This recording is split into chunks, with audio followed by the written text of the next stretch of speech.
రాకతో రాయిలాంటి నా జీవితానికే జీవం వచ్చింది.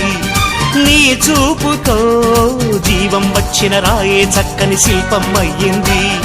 చేయూతతో శిల్పం కాస్త నడకలు నేర్చి కోవెల చేరింది.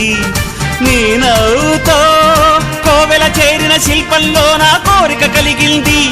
ఆ కోరికేమిటో చెప్పని నన్ను వీడి నువ్వు వెళ్ళొద్దని, మళ్ళీ రాయిని చెయ్యొద్దని. రపరప్పపారప్పారప రపరప్పపారప్ప రపరప్పపారపపారపపారపపారపపారప గమ గమ హంగామ మనమే హాయి చిరునామా పాత బాధ గదిని ఖాళీ చేద్దామా. 1 2 3 4 I say hey, take it to the top of the shoe, then you shake it all down, make your mind get free. Come down, check, sweet finesse, nevertheless.